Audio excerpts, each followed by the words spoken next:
32 years ago, April 29th, 1985, I was 32. And this is the day that, Huck, you were born. It's odd to think that I was 32 and now you are the same age I was when you were born. I think you're probably more mature than I was at that time. I remember being responsible, but I think you're smarter and probably more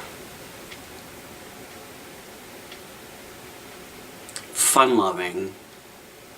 I don't know, pretty much was too, but more, I know I was more serious maybe, but not necessarily more mature. I was always young for my age. Sometimes that got in the way. People look at pictures of the two of us together. I'm holding you and I look like I'm 12.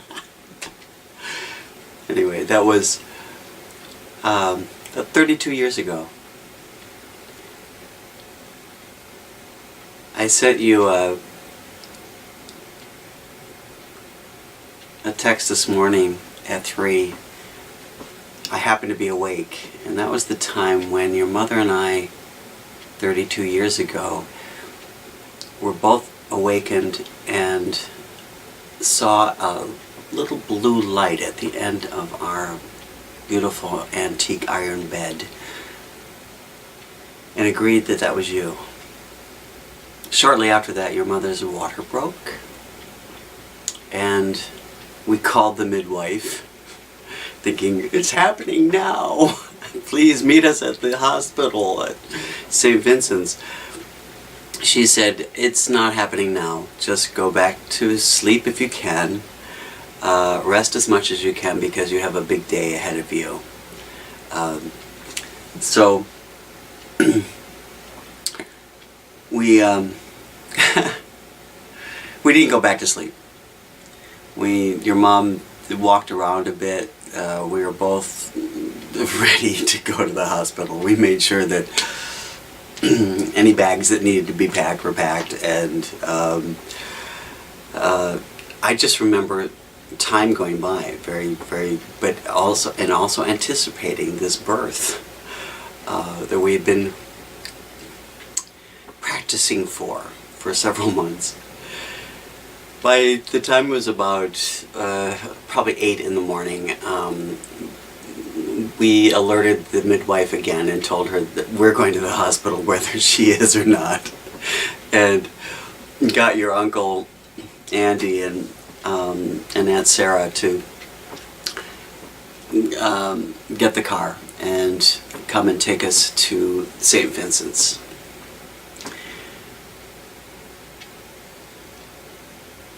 That would be about 9 o'clock. And Maureen, our midwife, did meet us there shortly after that.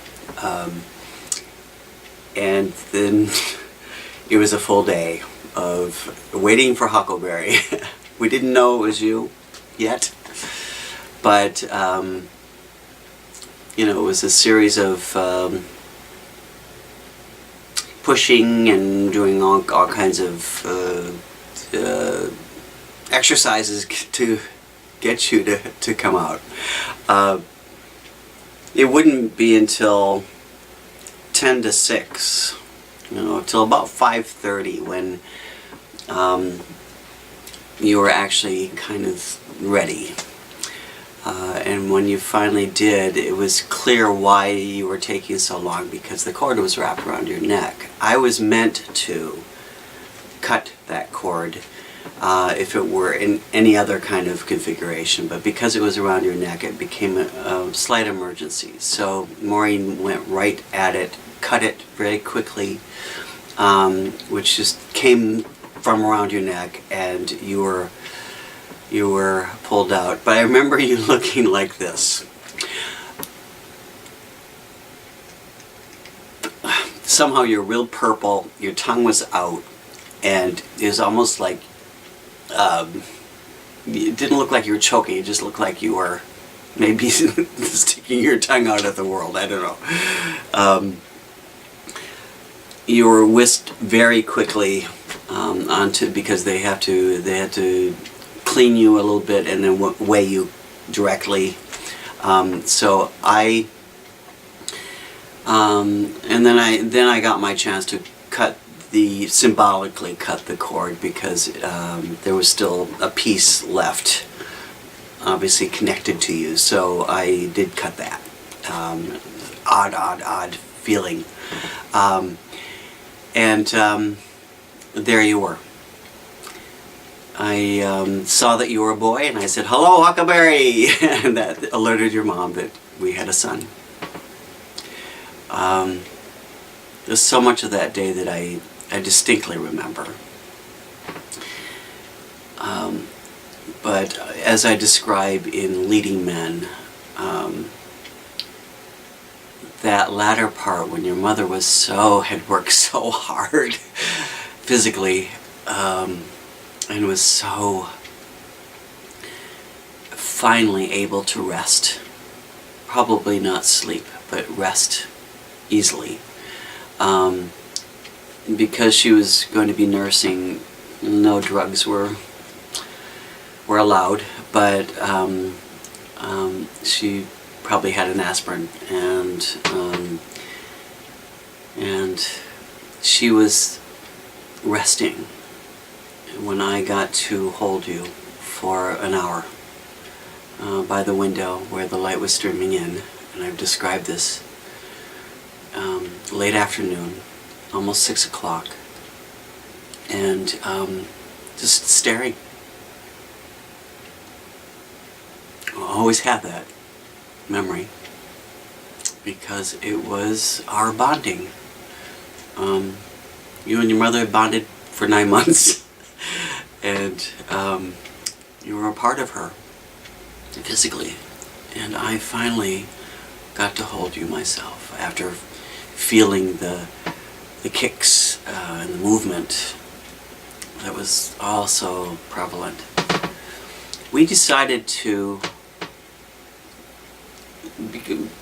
I don't think we sat down to decide this, but we decided to let you tell us who you are.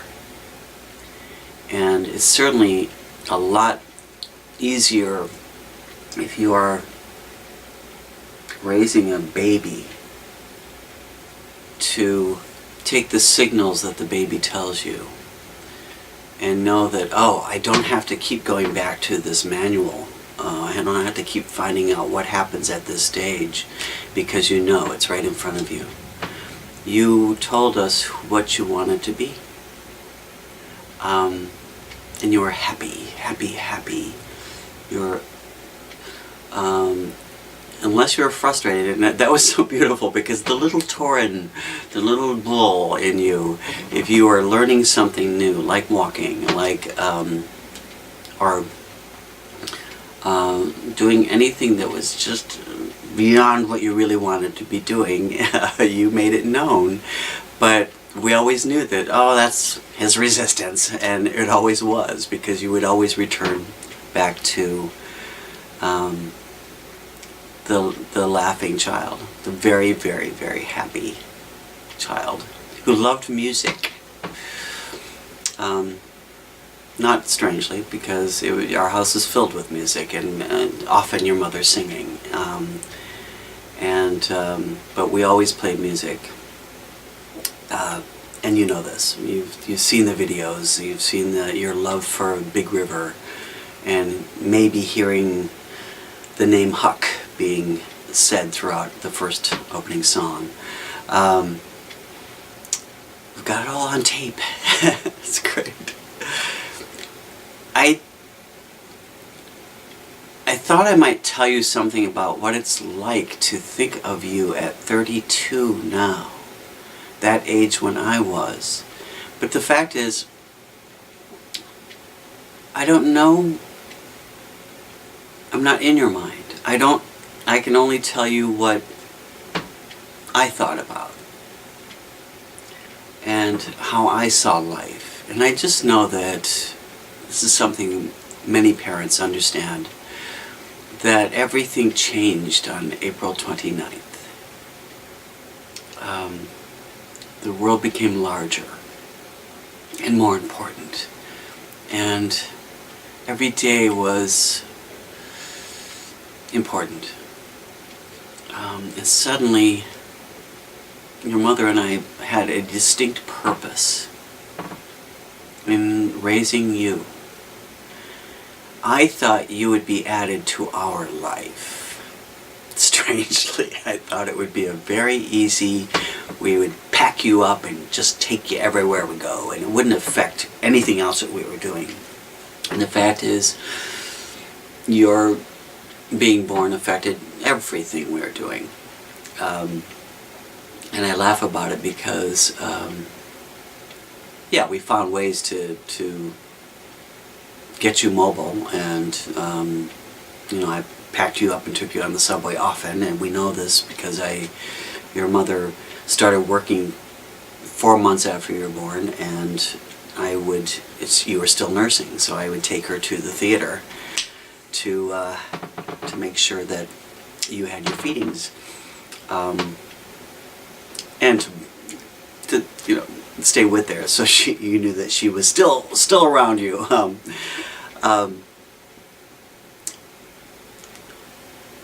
The incredible thing about this year is that you are getting married in about a month and a half. So, and I'll have more to tell you about that experience once it happens, but I know already that it's the oddest thing to, it's sunrise, sunset, swiftly flow the years. I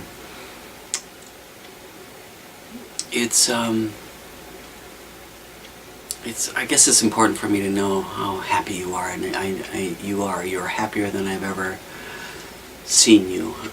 Laura is glorious, and together you make an incredible team. And everything, for what it can, if it can, it makes sense.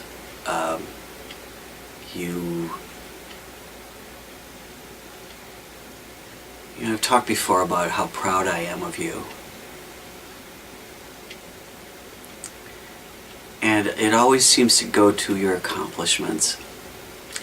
But I can't help it, because you do live your life the way you want to, and you are good at it. You've always been good at everything you've tried. It runs in the family. It does. Because we're all pretty good at what we set out to do. And maybe it's because we set out to do things we know we can accomplish, but I don't think so. But I get to, every time you have a birthday, I get to think about what you do in your life. And I don't know much about your day to day, and I think that's as it should be. We're set apart by miles, but we're still working together. We're still writing together, long distance. We are still advising on other projects, and there'll be more in the future. I miss you. I miss you day to day, and but that's good. It's good to miss. I think I would prefer to live next door, but maybe that would be awful for both of us. I don't know. When we were in Chicago, we lived walking distance to each other for the last couple of years, and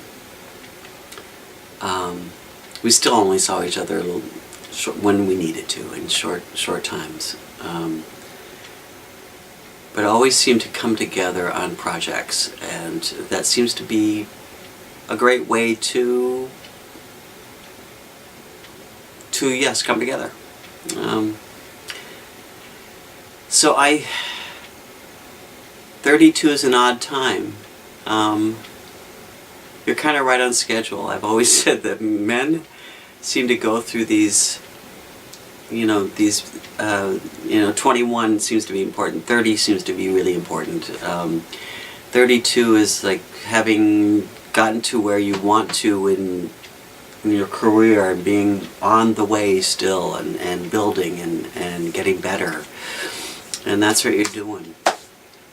Right now, every time I did yesterday, every time I pass a poster for Guardians of the Galaxy, I see Chris Pratt, and I'm thinking, okay, you and I know what I'm talking about. You're going to be starting a job that's it's real prominent in a really kind of cool way, and you're doing a stunt thing.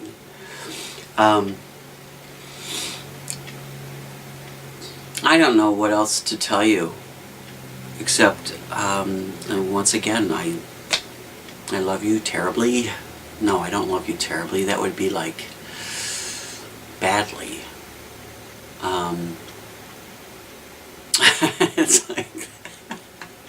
It's like when Madam, the beautiful puppet woman who was with Wayland Flowers, and she's saying, Madam, I want to make love to you in the worst way. And she's, the worst way, that would be standing up in a hammock.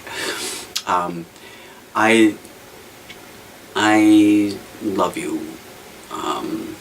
You're my only son. You're my only child. You keep growing, and I keep getting to say how proud of it I am for you as a man, and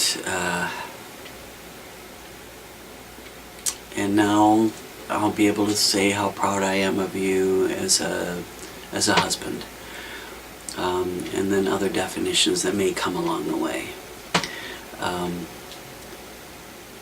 So, happy birthday, happy 32nd, my glorious, beautiful son.